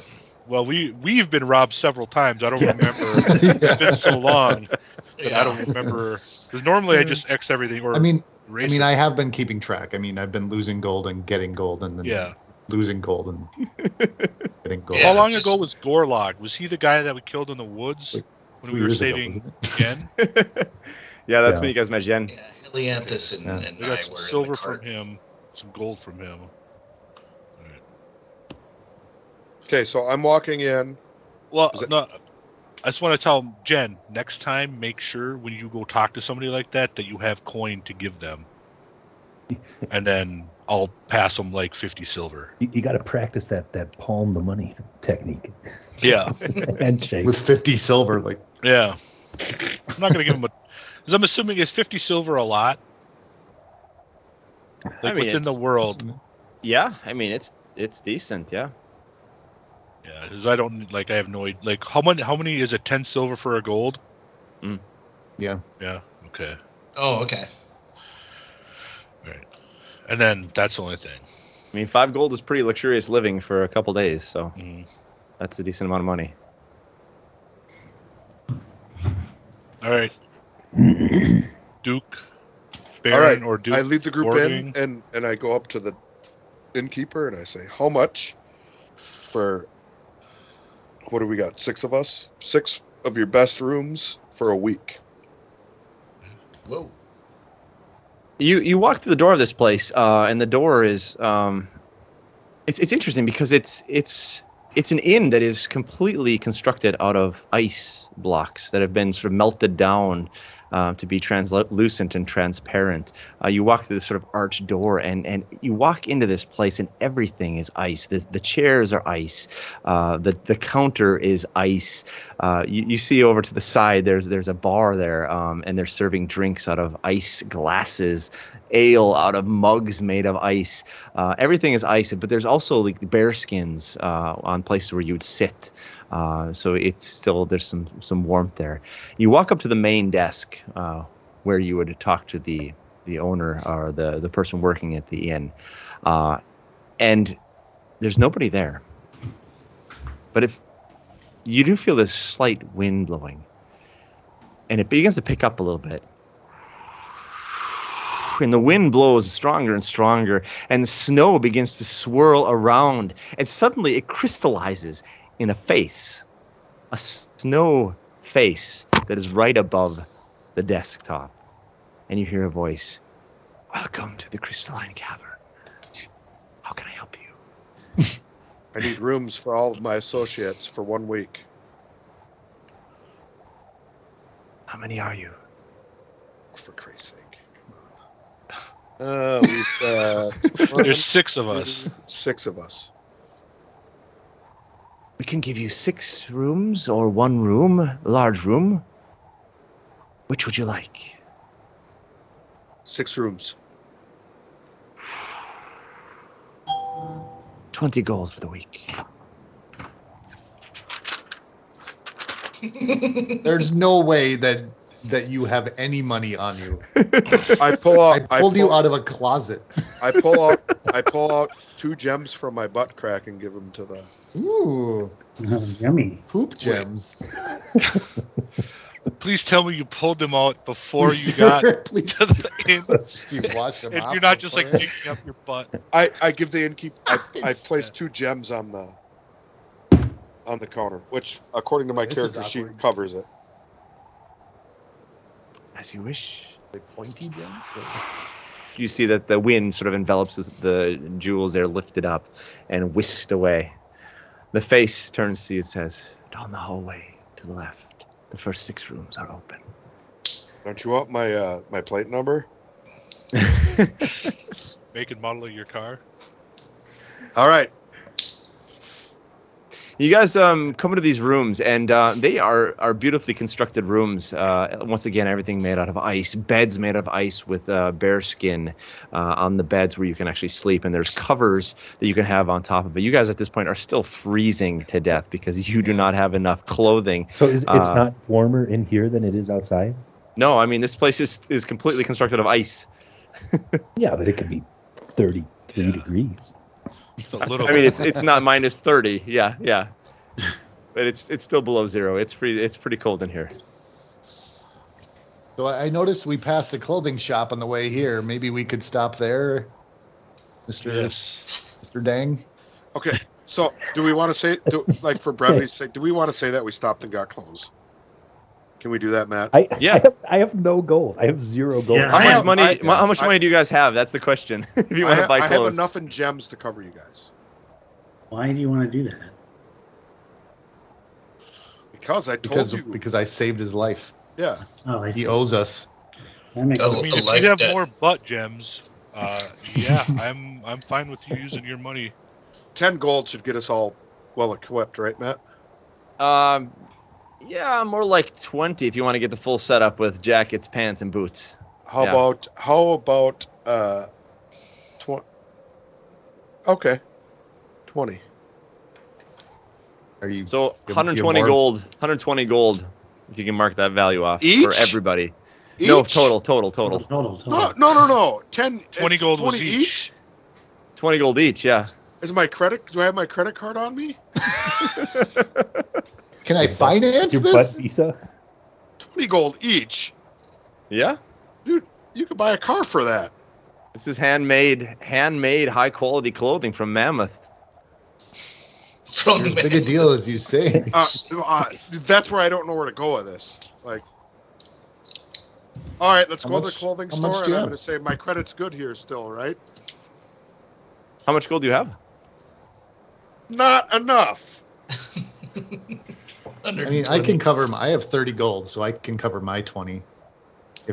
If money is an issue for the I've got Duke enough of to- I've Borgerdang, got- then I guess I'll just. I've got enough to cover myself after I paid for the rooms for a week. God dang it! Why is the nicest place in the town made of ice? We are in Iceland, basically. Basically, yeah. We're in No, I'll go up to the credit and I'll go up to the. So let's backtrack a little. We're at the clothing store. And I say, "Is my credit still good here? I'm the Duke of Von Borgerding." They're a little skeptical of you, but they're willing to drop it down 15 gold. So Well, I you said guys can pick credit, up. not a reduced price. Yeah, your credit's not great right now. Ooh. Hmm. Are we all watching this transaction take place? Yeah. I got popcorn. I'm just loving Yeah. it. So interestingly, I mean, there are some robes you can have at the hotel. They're not highest quality stuff. It's not adventuring clothes. You shouldn't head out into the wilderness with them. It'll keep you warm for the week, Nice as long as save. you don't head out into the wilderness. All right. Okay, so I well, take that hold on. back. We just get our robes on at the hotel and we chill. We get some bathrobes Hold on. provided by the So, hotel. Matt, do you remember the last time we lost all our money? Because it's happened like 3 times. Because I have 100. We have 150 gold from Gorlog, from when we fought those and we got Jen, right? No, that was all. We lost all that. Yeah, we lost that, We right? did? Mm-hmm. And then I have 50 from the carts. I don't even know what that. Then I have 17 at the top of my list. So that's what I'm assuming I had. 17 gold. Okay. Well, I'm gonna say I'm gonna put on my set of fine clothes, because I've got a set of fine clothes. And I noticed the art store on the way by. Can I go in my finery Yes. down to the art store and try and sell them some of my fancy glass figurines with peridot dust? Yeah, absolutely. You walk into the art shop, the Convex Convergence, and there is a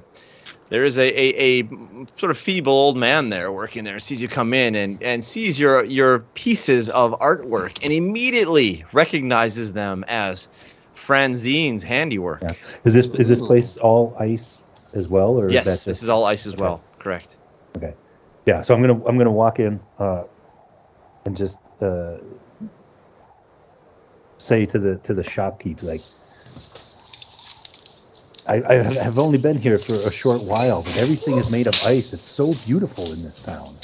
Much colder than I thought it was gonna be. Indeed, it is. Welcome to Noradeth. Yes. What does he have? Like, is it paintings? Is it tapestries? It's What does he paintings, have? tapestries. It is glasswares. It is metalwares. Okay. Yeah. Glasswares. I'll notice that and say, "Oh, you dabble in glasswares, do you? I do too." Oh, yes, I do indeed. I collect all kinds of different glasswares. Yes.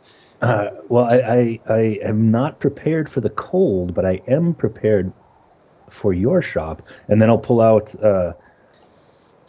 6 of the glass figurines and offer to sell them to him.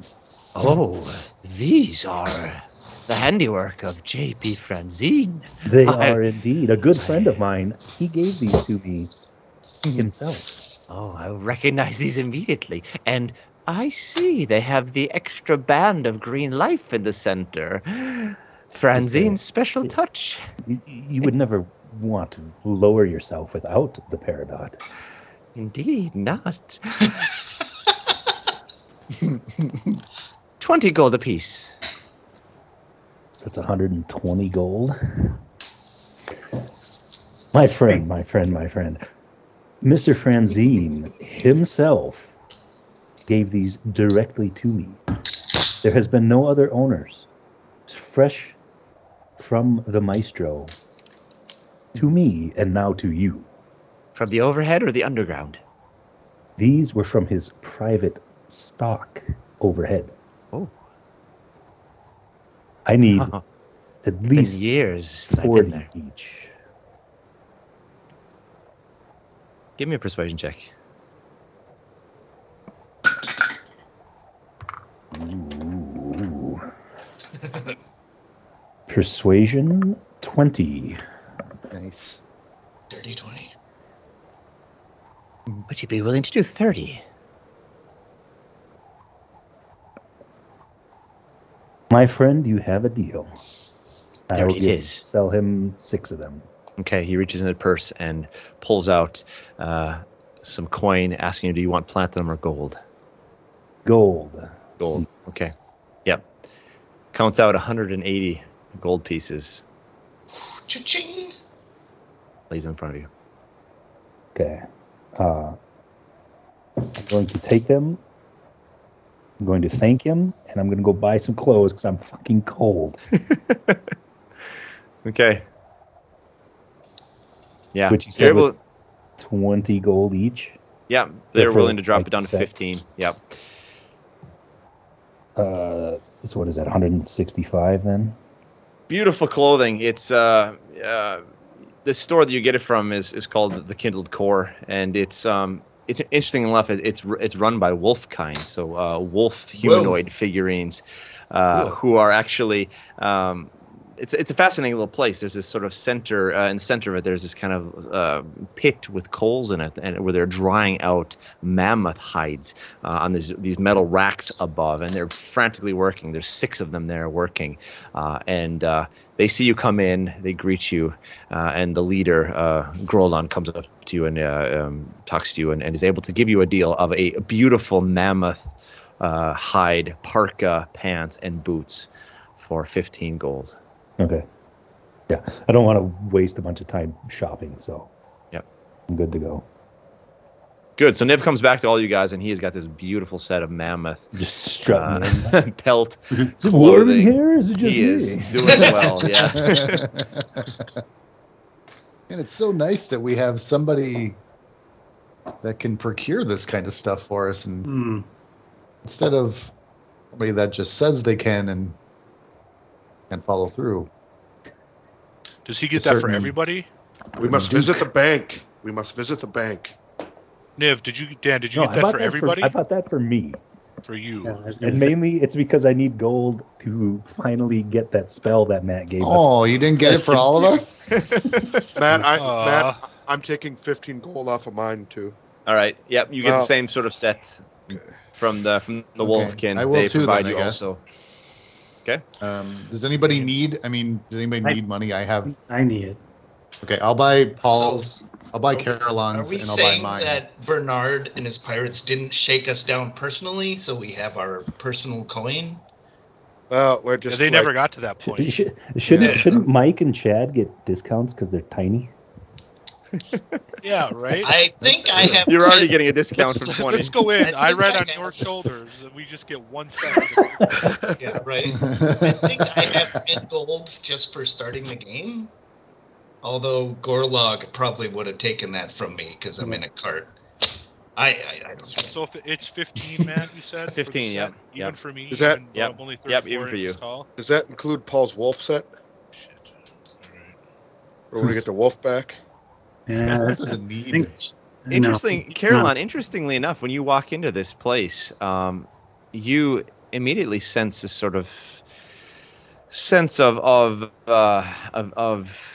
kindred spirit with these wolfkin that are working. Yeah. And when you walk in, they see you, and you sense a heaviness in them that you haven't felt in a while. But they immediately recognize you and growl something out to you. And strangely enough, you're able to understand it. It's a very similar language to what Sora uses. Yeah. And they recognize that there is somebody in their presence who understands them. And they offer you a set of clothing for free. Yay. Oh, damn. Membership has its privileges. 17. Hey, Matt.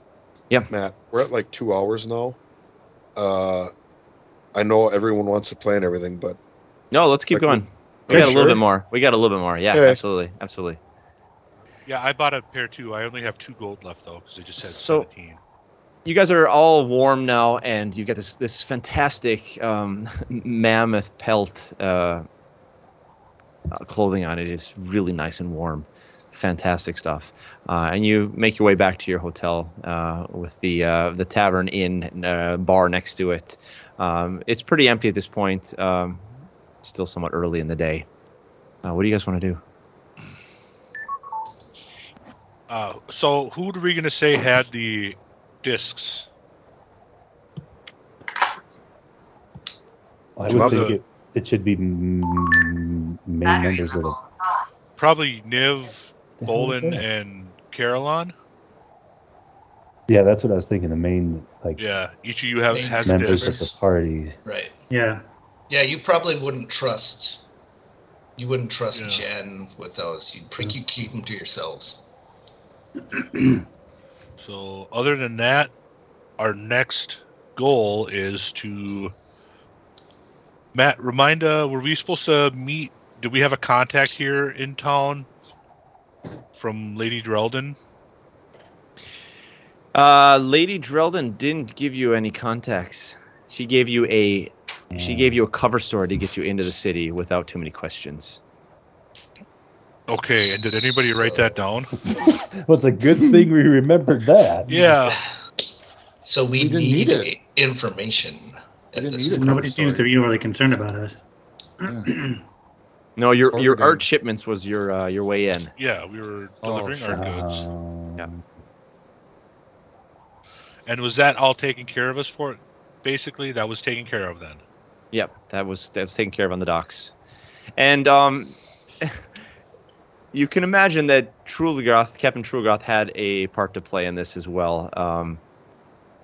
Jen, with your experience with the dockmaster, Trulgroth most likely slipped him some coin. He's So he drunk, has a but he's plausible not story stupid. for why he let you in. So he has his butt covered there. Now the question is, how do we get to where we're going? Because I don't have any gold left. I only have a few pieces left. And interesting enough, if we get a hold of what we're looking for, we need to also leave. So do we need to make arrangements with our drunken captain to stick around? Trulgroth has been instructed to wait for you. Okay, I was gonna say, Yes. did any of us even Okay. ask if he's still going to be here? From Lady Drelden. So he's Lady Drelden's guy. Yeah, this is her personal captain. Yeah. Okay. So we So- know that at least. I tell everyone, let's get some sleep, and we'll discuss the Van versus Silas in the morning.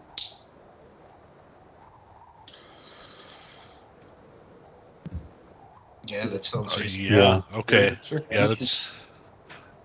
Is it that time, or Yeah. what time? About what time of day did we arrive there? Yeah. Oh, No, right. you got there sort of early before noon, and at this point, after you've done all your errands, we could say it's sort of late afternoon, 4 or 5 o'clock. Oh well, maybe we want to do it now then. Yeah. You gotta fill me in here, man. I got to go to the bathroom. I'll be right back. Number two or number one? After a long, I would assume after eating conjured food, we'd be interested in getting some Think clothes. about You get a good meal and some ale at the cavernous cavern, the crystalline cavern. All right. They just have like ice food. Popsicles. Yeah, Well, popsicles and shit. you guys can sit down there. It's strangely enough, they bring you out plates made out of ice, and there's silverware made out of bone, whale from bone. Bones from whales, whalebone, and they serve you these cold fish dishes. So it's not filet mignon. It's fish dishes. Never is. I mean, it's decent enough if you guys want to eat something. Yes. Can I order mulled wine, please? Yes. Mulled And wine? interesting, they pour it in these beautiful glasses that are made out of ice, so it's really cold and it's really good. Mulled wine? Is it? Yeah, it's I thought not mulled hot. wine is hot.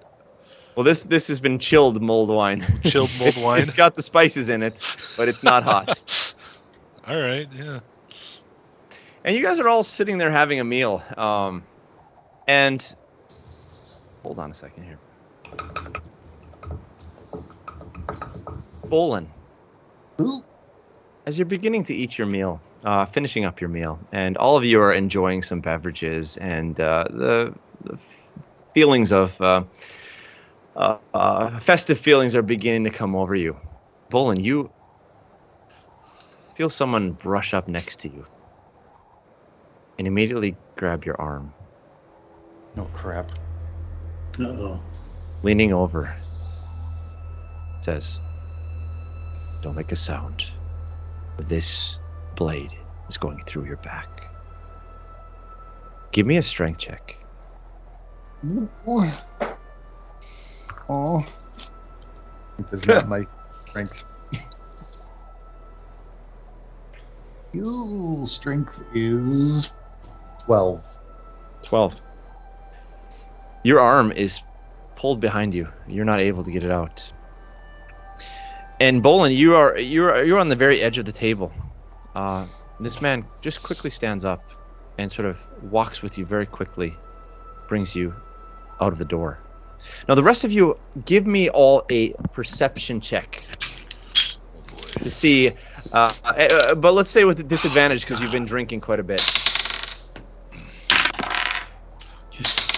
So you take the lower one, right? Yes. Yep. 8. Mine's 10. I rolled a 5 plus or minus 1 probably. Bholen, you fucked, man. I rolled a 6. Ooh. Niv, So we all just don't Yep. notice as he What? leaves the I just sat back Roll it. down. What's going on? roll a perception check with disadvantage. I'm being taken. Wait, what's going on? We were Being eating, taken. and then somebody came up and He was in the bathroom. Yeah, I was in the Yeah. bathroom. I'm sorry. Bholen had someone, you guys were eating a meal, and Bholen was approached from behind by someone who threatened him and told him to follow him out the door quickly. So give me a perception check with disadvantage.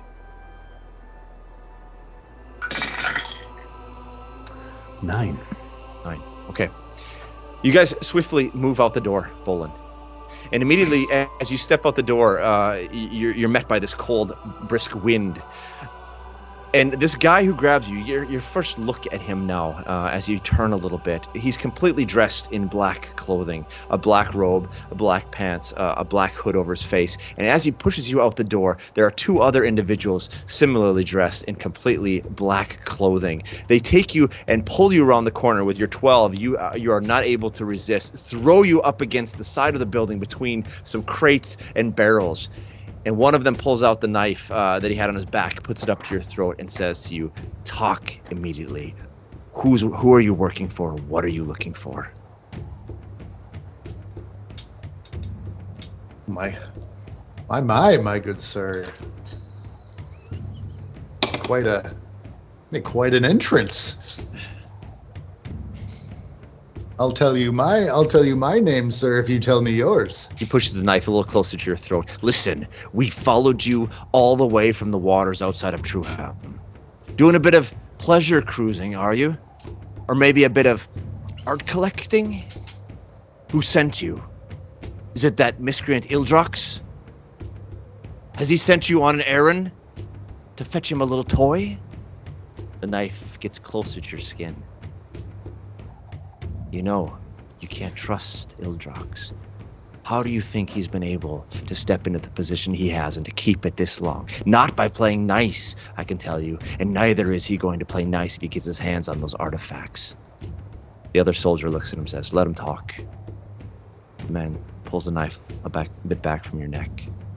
"So tell me, talk quickly, and my compatriot has been known to have a bit of an impatient hand with the knife. What are you doing here? Who are you looking for? What are you looking for?" I don't recognize any of them. Their faces are covered with these hoods and masks, so you don't really see their faces very well. Yeah. And the rest of us are inside, right? Yeah, the rest of you are inside, still eating. Not noticing any of it. Not yet. Not yet. You don't notice the Bholen's gone yet. Are my hands free? You have your hands held behind your back by one of the guys. I suppose I couldn't try and grab my ring and put it on stealthily. I would say, Or- because of your strength check, you got pretty heavily manhandled there. Okay. You're held pretty tight. They rolled substantially higher than you. So I would say you're held in place at this point. So the knife is still up against my throat. Close, yes. Okay. One I'm guy's gonna holding lean- arms, other guy. Okay. I will lean into the knife so it's almost cutting me. Say, "Sir, you have no idea what you're dealing with. You think a puny little blade scares someone of my stature, someone of my demeanor? Do you think somebody dressed in black is the first person I've ever had to deal with like this?" I'll tell you your name if you tell me. Wait. I'll tell you my name if you tell me your name. And I say it just like that. I was gonna say give me an intimidation check, but give me an intimidation check anyway.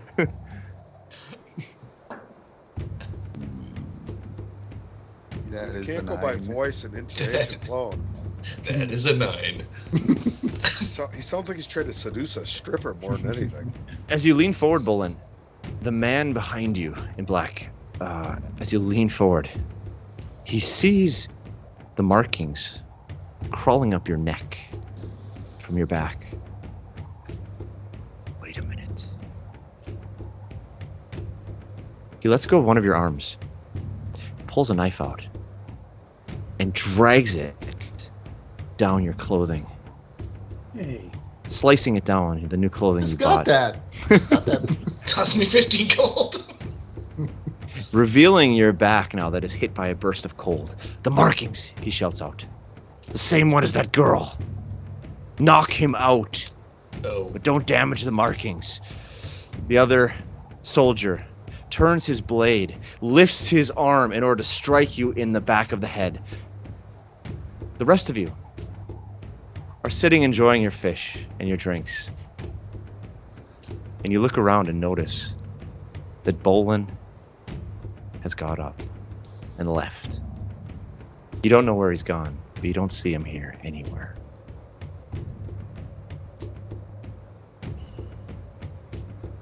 Should we do some kind of check? We all just Can we do heave a our- collective can we size, do like, all right. I don't see our good friend is probably kidnapped check on the list here. Yeah. Anybody see him get up? Didn't say anything. We just gone to the the back. privy. I grab like a roll or whatever. I stuff it in my mouth and I start walking out. I walk out and look both ways. Like, what do I see in the street? Give me a quick perception check. Perception is one of Yeah. them. Hey, for- there's a good roll finally. For Jen, I would think I view Bholen as the leader. I think he's a way to make plans as the leader of the group. I'm not too worried about it. 21. 21. You see a bunch of tracks that have left this side door, and you see the tracks sort of leading around the building. And at this point, you hear a voice shouting out, "The markings, the same as that girl. Knock him out, but don't damage the markings. Let's get him over to the map shop.